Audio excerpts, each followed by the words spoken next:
नमस्कार दोस्तों, स्टडी आपसे दूर नहीं चैनल में आप सभी को स्वागत है। आज हम लोग नेक्स्ट वीडियो लेकर के आ गए हैं। जो आप अगर किसी भी प्रकार के कंपटीशन का तैयारी कर रहे हैं तो ये वीडियो आपके लिए बहुत ही ज़्यादा इम्पोर्टेंट सिद्ध होने वाला है। इसमें जितने भी प्रश्न हैं 100% समझिए कि वह कहीं ना कहीं 100 से 200 बार ये किसी न किसी एग्जाम में देखने को मिला है। स्पेशल आप बात करें बिहार पुलिस का, दरोगा का, SSC GD, CGL, CHSL, MTS, railway और एनटीपीसी के सभी प्रकार के प्रतियोगी परीक्षाओं में इसके जो भी प्रश्न हैं देखने को मिले हैं। यानी अपने समझ लीजिए कि ये बहुत ही ज़्यादा छोटे कहा जाता है छोटे तीर घाव करे गंभीर, यानी छोटी से वीडियो में आपको बहुत ही यूनिक चीज़ मिलने वाला है। इसीलिए कहा जाता है दोस्तों कि हर मुश्किल आसान हो जाती है जब इरादों में जान होती है। अगर आप कोशिश करिएगा तो आपका कभी हार नहीं होने वाला है। चलिए वीडियो को स्टार्ट करते हैं। सबसे पहले अगर अभी तक आप लोग चैनल पे नए हैं तो चैनल को सब्सक्राइब कीजिए, वीडियो को लाइक और अपने दोस्तों के पास शेयर जरूर करें।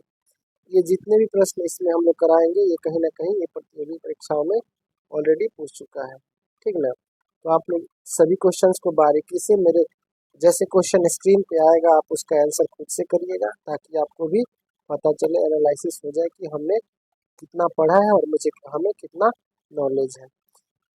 क्वेश्चन नंबर 1 कह रहा है कि ध्वनि किस प्रकार की तरंग है।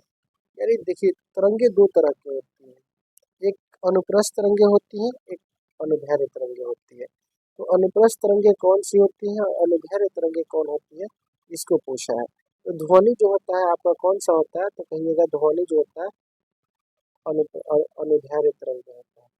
नाम से भी पता चल जाएगा। और प्रकाश, यानी देखिए प्रकाश तरंगे कैसी होती हैं, तो प्रस्थ, यानी इसमें प है और इसमें अनु है, यानी नी है, नी है, न है। तो इससे आप कर सकते हैं। इसीलिए अगर आप चाहिएगा जो भी क्वेश्चन है उसको लिंक अप करके, यानी उसको जोड़ करके उसके बारे में चिंतन करके करें तो ऑप्शन बहुत ही ईजी हो जाता है और यादें भी आपकी मतलब बेहतरीन हो जाती है। तो अनुदैर्घ्य तरंगे क्या हो जाएंगी, तो ये आपका ध्वनि तरंगे कहलाती है। नेक्स्ट प्रश्न 2 नंबर कह रहा है कि ध्वनि संचरण के लिए क्या आवश्यक है, यानी ध्वनि जाने के लिए क्या चाहिए, क्या जरूरी है। निर्यात में कभी ध्वनि का आवागमन नहीं होता, ये बात आपको पता होना चाहिए। और माध्यम प्रकाश में और चुंबक में इससे कोई मतलब नहीं है, उसके लिए क्या होना चाहिए, ध्वनि जाने के लिए माध्यम होना चाहिए। ऑप्शन नंबर बी इस क्वेश्चन का सही जवाब हो जाएगा। और आप लोग अगर अपना आंसर भी कमेंट जरूर करते रहिएगा साथ साथ में। चलिए नेक्स्ट प्रश्न आपके स्क्रीन पे। तो नेक्स्ट प्रश्न है निर्यात में ध्वनि का वेग, यानी निर्यात में ध्वनि का वेग क्या होगा। आपको हम ऑलरेडी बता चुके हैं कि ध्वनि है किसी न किसी माध्यम में जाएगा, तो आपका इसमें निर्यात में कोई ऐसा नहीं है जो जाएगा। निर्यात यानी जहाँ पे कोई भी अगर सुविधा माध्यम नहीं हो उसमें ध्वनि नहीं जा सकती है। और इसमें क्या होता है, तो शून्य ध्वनि का चाल होगा, ध्वनि का वेग क्या होगा, शून्य। यानी 3 नंबर क्वेश्चन का सही जवाब हो जाएगा सी। नेक्स्ट प्रश्न आपके स्क्रीन पे देखिएगा, ध्वनि की चाल सबसे अधिक किस माध्यम में होगा। हम आप लोग बताए थे माध्यम कितने होते हैं, माध्यम तो बहुत सारे हो जाएंगे। जैसे देखेंगे ठोस होता है, द्रव होता है, गैस होता है, निर्यात। निर्यात में तो ध्वनि जाएगा, लेकिन अब बात रहा सबसे ज्यादा किस में होगा, तो याद रखिएगा सबसे ज्यादा ठोस, यानी जिसके मॉलिक्यूल सटे सटे होते हैं उसमें सबसे तीव्र मतलब ध्वनि गति करती है। यानी ऑप्शन नंबर इस क्वेश्चन का सही हो जाएगा। उसके बाद अगर कह दो दूसरी अवस्था कौन सी अवस्था है जिसमें ध्वनि का गति तीव्र होती है, तो हो जाएगा आपका द्रव, और उसके बाद लास्ट वाला गैस हो जाएगा। यानी इस क्वेश्चन का सही जवाब हो जाएगा ऑप्शन नंबर सी। अगला प्रश्न आपके स्क्रीन में कह रहा है ध्वनि की इकाई। तो ध्वनि की इकाई क्या होता है, तो आपको बात पता है, हर्ट्ज तो होता नहीं, डेसिबल हो जाएगा। और देखिए ये भी ऑप्शन नहीं होगा, ध्वनि की तीव्रता डेसिबल, यानी ये भी हो जाएगा। यानी ऑप्शन नंबर बी और डी इसका सही जवाब हो जाएगा, बी और डी सही जवाब हो जाएगा। ऑप्शन 2 बार एक ही चीज का आ गया है। ध्वनि की आवृत्ति का ऐसा ही मात्रक, यानी ध्वनि जो होता है उसकी आवृत्ति का ऐसा ही मात्रक क्या होता है, ये बात आपको बताना है। तो कहिएगा सर जूल तो ऊर्जा का होता है, न्यूटन बल का होता है, शक्ति का वाट होता है, लेकिन हर्ट्ज जो होता है ये ध्वनि की आवृत्ति का ऐसा ही मात्रक होता है। ऑप्शन नंबर बी इस क्वेश्चन का सही जवाब हो जाएगा। नेक्स्ट प्रश्न आपके स्क्रीन पे, मनुष्य सामान्यतः कितनी आवृत्ति की ध्वनि सुन सकता है। मनुष्य जो होता है कितनी आवृत्ति की ध्वनि सुन सकता है, तो आपको पता है ये तो हम लोग अश्रव्य होगा, ये भी अश्रव्य होगा, लेकिन 20 से 20,000 किलो हर्ट्ज तक की जो ध्वनि होगा वह मनुष्य क्या हो जाएगा, सुन लेगा। यानी 20 से 20 किलो हर्ट्ज, इसका मतलब 20 से 20,000 किलो हर्ट्ज तक की ध्वनि को आसानी से हम लोग सुन सकते हैं। और नेक्स्ट प्रश्न आपका, 20 हर्ट्ज से कम आवृत्ति की ध्वनि कहलाती है।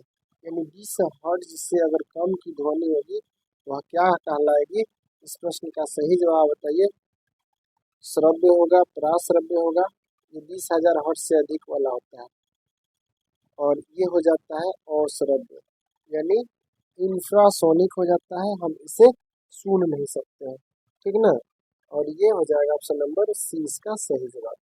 नेक्स्ट प्रश्न आपके स्क्रीन पे करें, 20 किलो हर्ट्ज यानी 20,000 हर्ट्ज से अधिक आवृत्ति की ध्वनि कहलाती है। और अपश्रव्य कहलाएंगी या पराश्रव्य कहलाएंगी, श्रव्य या प्रतिध्वनि कहलाएंगे। 9 नंबर प्रश्न का सही जवाब बताइए। तो इसको देखिए, अश्रव्य मतलब जो 20 हर्ट्ज से कम हो, और पराश्रव्य मतलब वो 20,000 से अधिक हो। के का मतलब होता है 1000, इसको देख करके करिएगा, ठीक ना। 20 के यानी 20,000 से अधिक वाली पराश्रव्य होती है, और श्रव्य मतलब आपका 20,000 से 20,000 के बीच होता है। ठीक ना, तो ये बात पता होना चाहिए। ऑप्शन नंबर 20 का सही जवाब हो जाएगा। अगला प्रश्न, प्रतिध्वनि सुनने के लिए न्यूनतम समय अंतराल कितना होना चाहिए? अगर आपको इको साउंड सुनना है, अपने आवाज को रिपीट सुनना है, तो कितना होना चाहिए? तो ये आपका 0.1 होना चाहिए, यानी ये कितना होना चाहिए, 1/10 होना चाहिए। और इतना समय के अंतराल में रहेगा तो आपको उसकी प्रतिध्वनि सुनाई दे देगी। अगला है देखिए सोनार। ये सोनार का उपयोग किसके लिए किया जाता है? सोनार आप लोग ये मत समझिएगा जो लोग सोना चांदी के कान नथिया टीका बनाता है वो नहीं। ये सोनार वो है जो प्रकाश को मापता है, नहीं जी, ये ताप को नहीं, ये विद्युत धारा नहीं, ये समुद्र की गहराई को मापता है। ठीक ना, समुद्र की गहराई को मापता है। और इसका फुल फॉर्म आप लोग कमेंट में कीजिए, तब तक हम लोग क्वेश्चन को आगे बढ़ते हैं। चमगादड़ किस तरह की ध्वनि सुन सकता है? देखिए, चमगादड़ में सबसे कम आवाज सुनने की शक्ति होती है, और ये ज्यादा भी सुनने की शक्ति होती है। एक तीव्र आवाज आएगा 20,000 किलो हर्ट्ज से अधिक आएगा, उसे भी सुन सकता है। यानी ऑप्शन नंबर क्या हो जाएगा? तो कहिएगा सर ऑप्शन नंबर बी, चमगादड़ प्राश्रव्य ध्वनि को भी आसानी से क्या कर सकता है, सुन सकता है। चलिए नेक्स्ट प्रश्न आपका, ध्वनि का परावर्तन किस सिद्धांत पर आधारित है? ये जो ध्वनि है उसका परावर्तन किस सिद्धांत पर आधारित है? 13 नंबर क्वेश्चन कह रहा है। तो ये परावर्तन के सिद्धांत पर क्या है, आधारित है। यानी ये भी क्या करता है, परावर्तित होता है। ऑप्शन नंबर ए इसका सही जवाब हो जाएगा। अगला है, ध्वनि की चाल वायु में लगभग कितनी होती है? यानी ध्वनि हवा में कितनी गति से चलता है? तो आपको बात बता दें, हवा में चलता है 340 मीटर प्रति सेकेंड की रफ्तार से चलता है। ऑप्शन नंबर बी इसका सही जवाब हो जाए। अगला बताइए, प्रश्न का जवाब क्या होगा? ध्वनि की तीव्रता किस यंत्र से मापी जाती है? ध्वनि को मापने के लिए कौन सा यंत्र का प्रयोग किया जाता है? ये प्रश्न आपसे पूछा है। बैरोमीटर वायु का वेग होता है, अमीटर में होगा, वोल्ट मीटर विभवांतर मापता है। यानी बच गया ऑप्शन नंबर ए। यानी ऑप्शन नंबर ए इसका सही जवाब हो जाएगा। ऑडियो मीटर या फिर साउंड लेवल मीटर के माध्यम से हम ध्वनि की तीव्रता को मापते हैं, ध्वनि की गति को मापते हैं। नेक्स्ट है, ध्वनि किसके कारण उत्पन्न होती है? अब ध्वनि का उत्पन्न होने का कारण क्या है? तो देखिए, प्रकाश नहीं होता है, ये चुंबकत्व भी नहीं होता है, और ऊष्मा भी नहीं होता है। होता क्या है? तो कहिएगा सर, ये कंपन वाइब्रेशन के माध्यम से ध्वनि उत्पन्न होता है। चलिए अगला है, ध्वनि की चाल सबसे कम किस माध्यम में होती है? तो आप बताइए सबसे कम किस माध्यम में होगा? 17 नंबर क्वेश्चन का सही जवाब आप बताइए। इसमें तो होता ही नहीं, बस बच गया ये तीन। तो सबसे ज्यादा इसमें, उससे कम और सबसे कम, यानी सी नंबर इसका सही जवाब हो जाएगा। सी नंबर सही जवाब हो जाएगा। ध्वनि की पिच किस पर निर्भर करता है? यानी पिच मतलब होता है उसका तीखापन। जैसे छोटे बच्चे का आवाज कितना सुरीला होता है, तो इन लोग का पिच जो होता है अधिक होगा। वहीं जैसे एज बढ़ेगा उसका पिच घटते जाएगा, जिस वजह से उसकी क्या हो जाती है, निर्भर करती है किस पर, तो पिच होता है उसका आवृत्ति पर निर्भर करता है, ऑप्शन नंबर बी। यानी पिच क्या होता है आपका हर्ट्ज यानी आवृत्ति पर निर्भर करता है, ऑप्शन नंबर बी सही जवाब है। अगला प्रश्न, ध्वनि की प्रबलता किस पर निर्भर करता है, लाउडनेस, लाउडनेस किस पर, तो ये भी आपका पिच होता है यानी आवृत्ति होता है, फ्रीक्वेंसी होता है, ऑप्शन नंबर ए इसका सही जवाब हो जाएगा।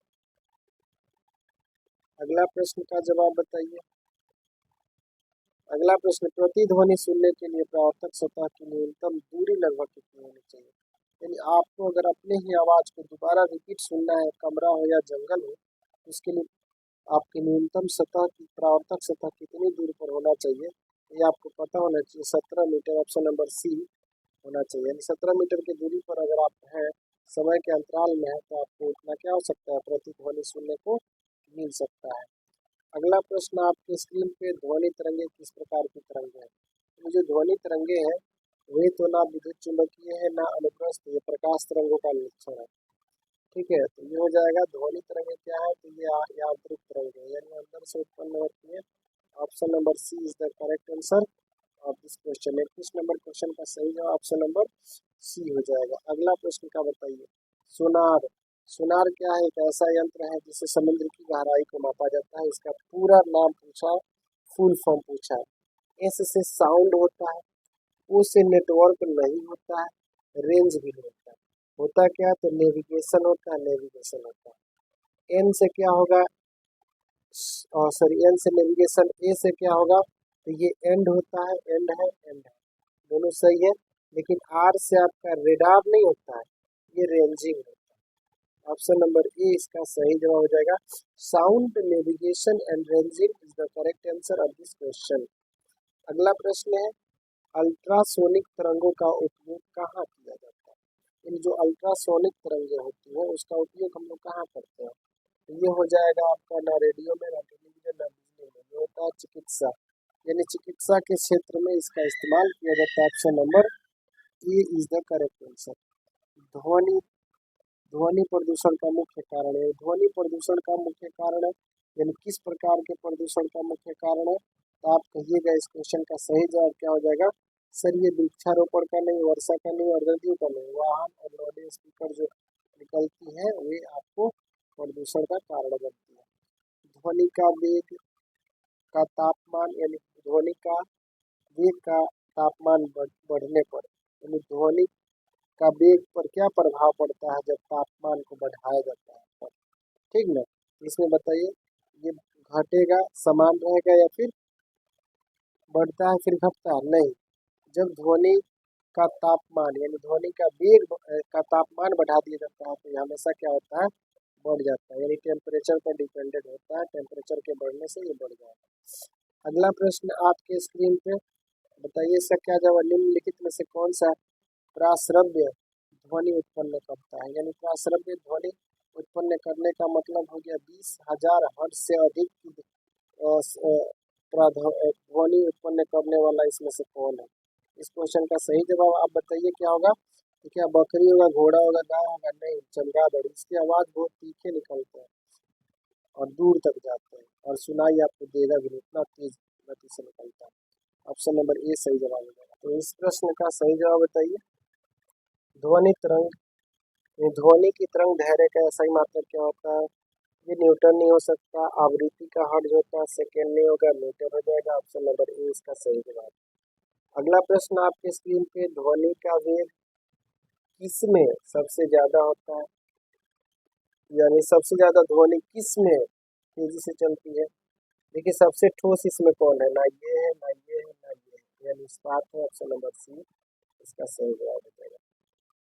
अगला है, किसी ध्वनि की आवृत्ति बढ़ाने पर उसका पिच क्या होती है। जैसे आवृत्ति को हम बढ़ाते हैं उसका जो तारत्व होता है, पिच होता है, उस पर क्या प्रभाव पड़ता है, तो ना घटती है, ना समान रहती है, ना समाप्त होती है, ये क्या हो जाती है, बढ़ जाती है, ऑप्शन नंबर बी इसका सही जवाब हो जाएगा। मानव कान के लिए श्रव्य ध्वनि की अधिकतम आवृत्ति लगभग कितनी होती है, यानी मानव कितना ध्वनि को सुन सकता है, इस प्रश्न का सही जवाब बताना। 20,000 हर्ट्ज ना, ये कितना होगा, 10,000 हर्ट्ज नहीं, 20,000 हर्ट्ज तक सुन सकता है, यानी 20,000 हर्ट्ज इसका सही जवाब हो जाएगा ऑप्शन नंबर सी। अगला क्वेश्चन बहुत ही इंपॉर्टेंट है, बहुत बार क्वेश्चन पूछा है। ध्वनि तरंग का वेग ज्ञात करने का सूत्र क्या होता है, यानी ध्वनि तरंग जो है उसके वेग को ज्ञात करना है तो हम क्या करेंगे, v बराबर एफ लैम्डा, v बराबर एफ लैम्डा इसका सही जवाब हो जाएगा ऑप्शन नंबर ए को टिक आउट करके हम लोग आगे बढ़ जाएंगे। अगला है ध्वनि की आवृत्ति बढ़ने पर तरंग दैर्ध्य पर क्या प्रभाव पड़ता है। जब अगर ध्वनि की आवृत्ति को हम बढ़ाएंगे तो क्या होगा, आवृत्ति जब बढ़ेगा तो ऑटोमेटिकली है इसका जो तरंग दैर्ध्य होगा वो क्या हो जाएगा, घट जाएगा। ऑप्शन नंबर बी इसका सही जवाब हो जाएगा। नेक्स्ट प्रश्न, ध्वनि की प्रबलता यानी तीव्रता का एसआई मात्रक क्या होता है। ध्वनि की प्रबल कितनी प्रबल है इसका एसआई मात्रक क्या होता है, तो डेसिबल होता है। ऑप्शन नंबर ए सही जवाब हो जाएगा। न्यूटन बल का होता है, जूल कार्य का होता है, हर्ट्ज जो होता है किसका होता है, आवृत्ति का होता है। प्रतिध्वनि के कारण उत्पन्न होता है, यानी प्रतिध्वनि किसके कारण उत्पन्न होता है, प्रतिध्वनि उत्पन्न होने का कारण क्या होता है, तो ध्वनि का अपवर्तन नहीं होगा, विवर्तन भी नहीं होगा, ध्वनि का परावर्तन होता है, यानी ध्वनि का परावर्तन के कारण प्रतिध्वनि यानी इको साउंड सुनाई देता है। अल्ट्रासोनिक तरंगों का उपयोग शरीर के किस परीक्षण में किया जाता है, इस शरीर में किस परीक्षण के लिए अल्ट्रासोनिक तरंगों का उपयोग किया जाता है, तो कहिएगा सर ये ना एक्सरे होता है, ना ईसीजी, ना ईईजी, ये होता क्या है अल्ट्रासोनिक यानी यूएसजी, अल्ट्रासोनिक ग्राफ द्वारा इसका इस्तेमाल किया जाता है। ऑप्शन नंबर बी इसका सही जवाब हो जाएगा। आपका आंसर क्या आ रहा है, आप भी जल्दी बताइएगा। सोनार का उपयोग मुख्यतः कहाँ होगा, आप ही बताइए ना। अंतरिक्ष होगा, जब समुद्र की गहराई मापती है, लोग मापे जाती है तो जाहिर सी बात है समुद्र में इस्तेमाल होगा। ऑप्शन नंबर बी इसका सही जवाब हो जाएगा। इसका फुल फॉर्म हमने बताया, आप एक बार कमेंट करिए। S4 क्या होगा, O4 क्या होगा, N4 क्या होगा, A4 क्या होगा, R4 क्या होगा, ठीक ना, जल्दी से बताइए। नेक्स्ट प्रश्न का सही जवाब बताइए। ध्वनि प्रदूषण का सबसे अधिक कौन सा अंग प्रभावित होता है, यानी ध्वनि प्रदूषित जब होती है तो सबसे ज्यादा किसको प्रभावित करता है, कौन से अंग को डैमेज करता है। आँख तो ध्वनि से कोई मतलब नहीं है, हाथ को भी नहीं मतलब है, यानी कान हमारा खराब हो जाता है। अगला है निम्नलिखित में से कौन सा ध्वनि प्रदूषण का स्रोत नहीं है, यानी किसके द्वारा ध्वनि प्रदूषण नहीं होता, पटाखा से भी होता है, वाहन से भी होता है, लाउड स्पीकर से होता है, लेकिन वृक्षारोपण से कहाँ से होगा, पेड़ पौधे ध्वनि के कारण थोड़ी होते हैं। अगला है ध्वनि की चाल गैसों में किस पर निर्भर करता है, यानी ध्वनि की चाल गैसों में किस में निर्भर करता है, यानी ध्वनि की चाल के लिए गैसों के लिए क्या निर्भरता है, ये बात आपसे पूछा है तो बताइएगा, कहिएगा तापमान, यानी ऑप्शन नंबर ए इसका सही जवाब हो जाएगा। अगला प्रश्न है संगीत और सुर में मुख्यतः अंतर किसका होता है, यानी संगीत है एक तरह गायन हो रहा है, एक तरह शोर हो रहा है, तो इन दोनों में क्या अंतर होगा, तो रंग का नहीं, द्रव्यमान और आयतन का नहीं, इसमें नियमित कंपन और अनियमित कंपन का, यानी वाइब्रेशन यानी आवाज से संबंधित बातें होंगी। ये रंग क्या, द्रव्यमान क्या, आयतन क्या, ठीक है। नेक्स्ट प्रश्न आपके स्क्रीन पे, ध्वनि की तीव्रता मापने की इकाई क्या है, तो ध्वनि की तीव्रता को मापने के लिए हम किस इकाई का प्रयोग करते हैं, इस प्रश्न का सही जवाब देगा आपका decibel. Option number A is the correct answer of this question. चमगादड़ अंधेरे में रात कैसे पहचानता है, रास्ता कैसे पहचानता है, तो चमगादड़ रात में आपको देखना बहुत आसानी से उड़ लेता है, आखिर कैसे, उसके पास कौन सा ऐसा क्वालिटी होता है, तो आपको पता है ना, वो प्रकाश के लिए नहीं, गंध नहीं और चुंबकीय नहीं, वो पराश्रव्य ध्वनि को सुन सकता है, इस वजह से वो वस्तु रात में बिना किसी से टकराए आसानी से उड़ जाता है।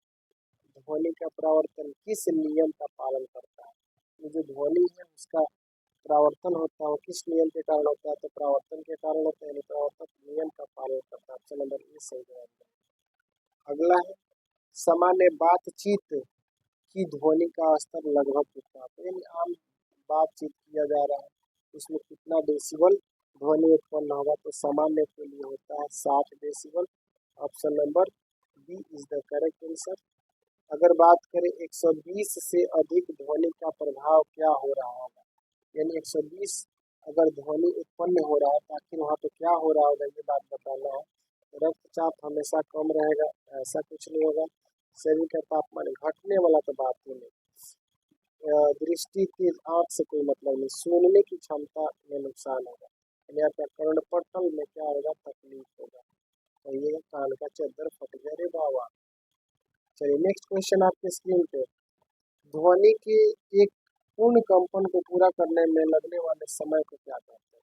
ये जो आवाजें हैं उसके जितने भी कंपन है उसको पूरा करने के लिए कितना समय लगता है, ये चीजें पूछा है आपसे। तो ये हो जाएगा आवृत्ति नहीं, आयाम नहीं, तरंग नहीं, ये समय अवधि यानी टाइम पीरियड होता है। ऑप्शन नंबर बी इसका सही जवाब हो जाएगा। नेक्स्ट प्रश्न है समय अवधि का ऐसा ही मात्रक। समय अवधि का ऐसा ही मात्रक क्या होता है, ये प्रश्न आपसे पूछा है। तो कहिएगा सर ये सेकेंड होता है। ऑप्शन नंबर बी इसका सही जवाब हो जाएगा। यहाँ तो गड़बड़ हो गया है। क्वेश्चन आवृत्ति और समय के बीच का अंतर, इसका ऑप्शन आपसे हट गया है, मतलब क्या होता है उसको स्किप हो गया है, ठीक ना। इसका क्या हो जाएगा, अगर समय और आवृत्ति और समय अवधि के बीच का अंतर क्या है, तो इस क्वेश्चन का सही जवाब हम लिख दे रहे हैं। ये होता है आपका एफ बराबर अंतर बताना है ना, तो 1/t होता है, यानी एफ बराबर 1/t इसका सही जवाब हो जाएगा। और हम लोग 49 नंबर प्रश्न देख रहे हैं। ध्वनि की चाल, ये आपका 48 का 48 का ध्वनि की चाल का सही सूत्र क्या होता है, यानी ध्वनि की चाल का सूत्र का बात करें तो ये भी बराबर बी, चाल को भी कहते हैं, तो भी हो गया, सब में भी है। और इसमें लैम्डा और इनटू फ्रीक्वेंसी होता है, यानी एफ एफ लैम्डा हो जाएगा। ऑप्शन नंबर ए के साथ हम लोग इसमें चलेंगे और ए इसका क्या हो जाएगा, सही जवाब और करेक्ट जवाब हो जाएगा। नेक्स्ट प्रश्न आपके स्क्रीन पे। ध्वनि की तीव्रता को बढ़ाने के लिए किससे बढ़ाया जाता है। इस प्रश्न ये समझ लीजिए आपका क्या हो जाएगा, आज टेस्ट रहेगा और सबका देखेंगे किसका आंसर आ रहा है किसका नहीं आ रहा है। और इससे पहले अगर आप लोग चैनल पर अभी तक बने हैं तो चैनल को सब्सक्राइब कीजिए, वीडियो को लाइक कीजिए और अपने दोस्तों के पास शेयर कीजिए। और मिलते हैं, क्योंकि यह वीडियो आपका पार्ट 2 के लिए हम लोग लेकर के आएंगे। पार्ट 2 में भी आपका 51 से लेकर के 100 प्रश्न रहेंगे और ये मात्र 100 ही प्रश्न है जो सभी एग्जाम के लिए हमेशा पूछे हैं और इसी 100 क्वेश्चन से आपको सभी एग्जाम में देखने को मिलेगा। मिलते हैं नेक्स्ट वीडियो में। Thank you for the watching, best of luck, जय हिंद।